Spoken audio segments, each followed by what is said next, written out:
Good morning, everybody. This is Stephen Howson. This is Full Time Devils, and this is your MUFC Daily. Thank you for joining us this morning. We've got loads to talk about this morning, some mad ones and some pretty sad ones as well. So let's get straight into them. The first one that we've got is Victor Lindelöf has been linked with Chelsea after his massively linked move to Manchester United doesn't appear to be coming off. And I think the reason for this not coming off is exactly what we saw about a week ago when we were talking about Sports Witness.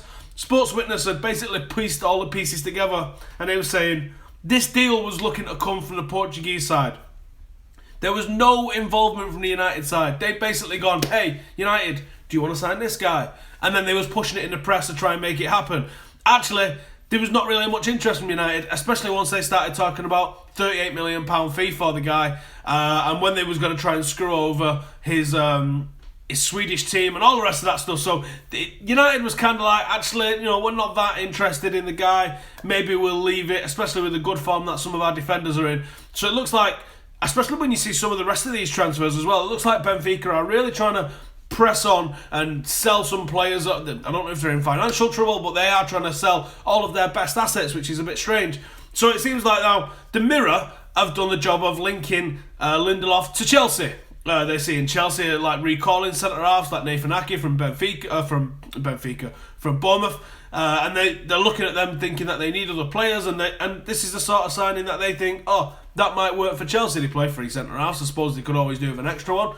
But when you look at the wording in the article, the guy's basically shouting, I have no idea what's going on. They're like, oh, he might sign for Chelsea, or it would make sense if he. Forget it. They know nothing. They're just complete guesswork.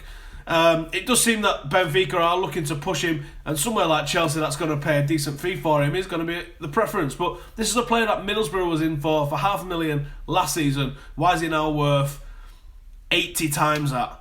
Doesn't make a lot of sense to me. Anyway, the next one that we've got is, according to the Express and the French papers, Guedes, I'm sure I'm killing that pronunciation. If anyone can help me out with the pronunciation on that one.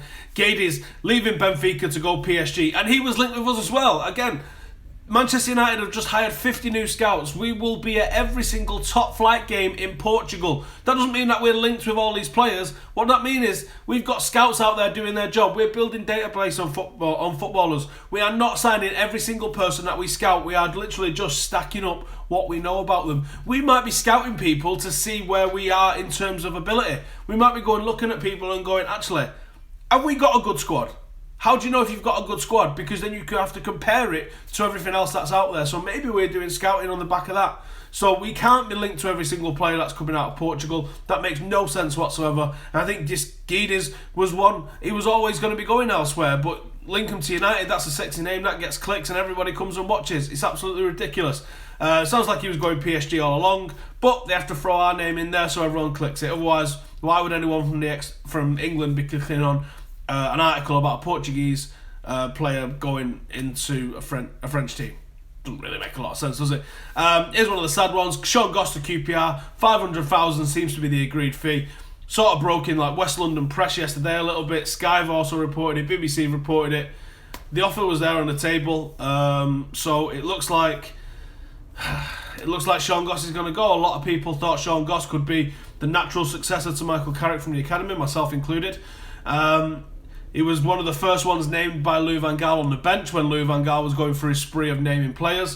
Him, Tuanzebe, Rashford were all sort of named on the bench around the same time. Sean Goss went on the tour to America, got his debut over there in a friendly, was taken to Wolfsburg on the bench where he didn't manage to get on. So he's been in and around the first team, but over the last year or so he's had an injury which has kept him out of action for the 23s and for the first team, obviously, whereas Marcus Rashford didn't get injured, didn't have any problem with it, managed to take his chance and get himself straight in there with his first team games, and then never really looked back, has he? But I do think Tuanzebe and I do think Sean Goss could have been exactly the same sort of situation if they'd have been given the same opportunity that Marcus Rashford got. It's all about taking your chances. But it looks like this one's really going to happen, and there's a line that I saw yesterday which I'm going to steal and I'm going to use and I'm going to like it, and that's Ben Pearson and Sean Goss. Ben Pearson obviously left United for a nominal fee. I think it was nothing, to go to Preston a couple of transfer windows ago, where he's absolutely tearing it up. Bullied the Arsenal midfield all on his own in that first half against against Arsenal in the FA Cup, and Ben Pearson and Sean Goss will go for 10 million on their next transfer. That's how good that them lads are. They will both go for big money when they move from the clubs that they've just joined, be that Championship or wherever they are. They will both at least definitely end up in the Premier League, and they will both go for crazy sums of money when they do move. And the last one that we've got is Sergio Romero. Now, Sergio Romero probably knows a lot that we don't, but is he letting on that he knows a lot more than we think he knows in terms of what's happening with Big Dave? He's rejected Boca on loan, and he says he wants to stay and fight for his place. And you're like, stay and fight for your place? Do you really have that much chance of getting a game for Manchester United? He thinks he does, so he said he wants to stay and fight for his place. He's made 16 appearances for United in his career so far, and he doesn't want to go back to Argentina. Even though he's risking losing his place in the national team, he would rather stay and fight at United, which I think is very interesting. Let's get your guys' comments up, and let's see what everybody is saying in the comments. Nico says, I think that we need an older defender to start mentioning Tuanzebe in the first team. He'll show a lot of promise. Better version of Phil Jones, yada yada yada. Yeah, I think if you went with another defender like a Tuanzebe, you're looking, if your first choices are like Rojo and Bailly, then you have got quite a young centre-half partnership there, and maybe that's not a good thing. You do want those older heads. Should we buy Arden Robben? No, I don't think so. I don't think coming back to the Premier League at the age that he is now is going to be a good idea. Do I think a return for Andreas Pereira would be a good idea after that's going well too fast? I think Andreas Pereira has absolutely tore it up, but people saying that he's going to be a first choice start when he comes back, it's probably a little bit premature, but he's definitely put himself in the mixer and definitely put himself in the conversation, so fair play to the guy. He's really had a great loan, and unfortunately he's the only one who's had a great loan. Although I suppose Joel Pereira had a great loan as well before his recall, so we'll see. Ashley Williams would have been good. I don't know if you're taking a piss or if you actually watch this a lot and agree with what I was saying, because Ashley Williams, I was saying for a long time, a massively underrated centre-half, one of the best in Europe outside of the players at the top teams, and I don't think he's proving anybody wrong there at Everton. Brilliant defender. They got a better deal there by letting Stones go and getting him in, definitely. Jose needs probably rested Marshall for Hull, probably. Thoughts on Jose Font to West Ham? Not really got any thoughts, in all honesty. De Gea going for Cruz. Ooh, Jonah, you might have hit up on something there. I hope not. But I think this is going to rumble on forever with David De Gea until he retires or the end of time. He's been linked. He obviously wanted to go, and I think that's going to hang over your head at every single transfer window. And whenever their manager comes out and says, actually, I wouldn't mind him, it kicks off again, doesn't it? It's a nightmare. Someone like Saul would be great, says what? Ryan Whitney. I agree. Good footballer. Excellent footballer. Wanyama for Carrick. Isaac. I disagree. I think they're entirely different footballers, and I don't think Wanyama's got a distribution level to replicate somebody like Carrick. I think Weigel's more closely linked to that. I think any chance of Adnan Januzaj coming back, says Nitesh. I won't ever rule a young player out, but I don't think it looks great for him at the moment. Royce and Griezmann, that'd be nice, wouldn't it? Someone quick that's run at you, and Antoine Griezmann in the middle would be mint.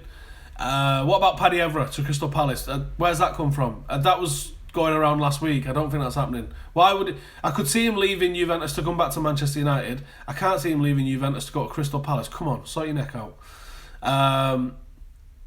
Di Maria, question mark. Don't just put a player and a question mark. I'm going to ignore you. You need to ask me a question. Matic instead of Carrick. I think that's a decent shout. I do think Mourinho's going to go with someone a little bit more physical than Michael Carrick when he does try and replace Michael Carrick. I think that was evident with the fact that we were trying to go for Kante in the summer as well. So I would keep your eyes peeled for that. Bakayoko might be a shout. He might give it Fosu Mensah. All he needs to do is give him a chance. Someone, I can't remember, couldn't see the name there because it went so fast, but someone said, should we buy Van Dijk? I don't think you're getting anybody out of Southampton now. Fonte's gone. I think they'd be crazy to let another one go. So I would think that ship's sailed. We all know we ain't getting anyone, so let's just laugh at Arsenal, think they're getting Griezmann. Rio to coach, says Bushy. Maybe. I know he's done his coaching badges, I think, or he's doing his coaching badges. He speaks with a lot of sense, actually, Rio. I think he might make a decent coach, yeah. Marshall situation, says Deepak. No, it's paper talk. Papers are trying to get at Manchester United and rattle us. There's no issue with anybody like Shaw or Marshall. Mourinho's managing the squad. Simple as that. Everyone can't play, so relax. What about Manolas? What about him? What's the question? Shrey says Rooney departure to China. That's another one that's going to rumble on, I think. I can see it happening. I really can. At the end of the season, not January though. I'd be amazed. Swap Fellaini for Shaking Stevens. Fellaini's going nowhere now. He's just signed a new deal. If Griezmann comes, should he play winger or striker? I think you'd probably play him on the right-hand side of the three, which then means, like, what do you do now with Marshall? What do you now do with Mkhitaryan? A lot of questions to be answered. Would I get Alexis? Yes, he's a hell of a footballer. Can Jose get the squads, what was that? right with Europa incoming? Probably not. I think Europa's going to really hinder our league progress. It's no coincidence how we've gone undefeated without any distraction of Europa League.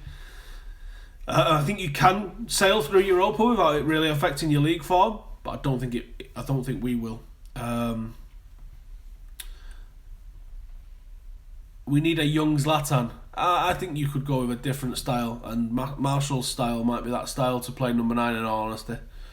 Do I rate Nainggolan's haircut? Never. But each to their own.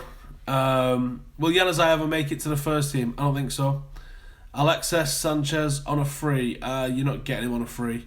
We don't need a replacement for Carrick. We can use Tuanzebe. Have you ever seen Carrick or Tuanzebe play? They play totally different football positions. What are you talking about? That's like saying we don't need we can sell the game because we could just play Rooney there.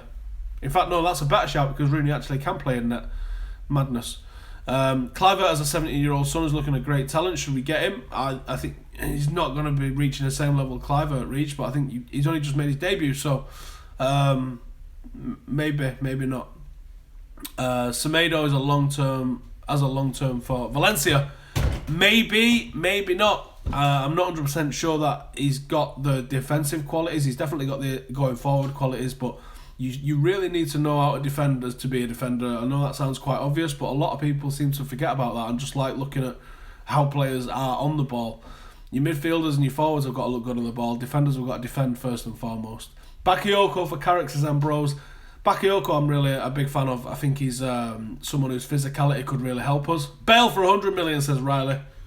It'd cost you 100 million. I would love a Bale, but I just don't think he's going to leave Madrid for a while now.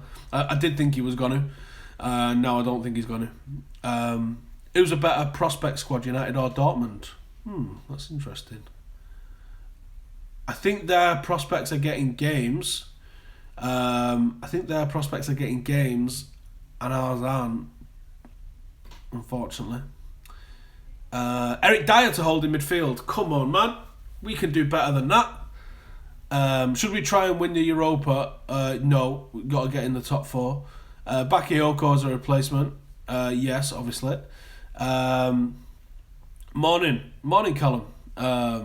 Could I ever see Pogba as a captain? Not sure. We don't really have a lot of characters, do we, that could be a captain. I remember teams of years gone by where there were several players who could have been captains.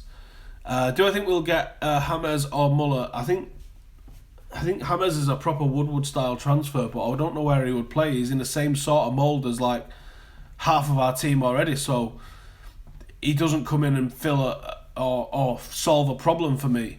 So I'm going to say no. Thiago Silva? Oh, no. Varane? No. You're not going to get someone like that out of Real Madrid, I don't think. Wood Marshall? Oh, these are going really fast. Can't see them. Anyway, thank you for joining us. I'm going to be over on Insta Live in a second. So head over there and I'll see you over there in a minute. Thank you for watching. We've got all sorts of stuff coming out this week. We've got Hull, haven't we, on Thursday. So make sure you tune in and check that out. See you later.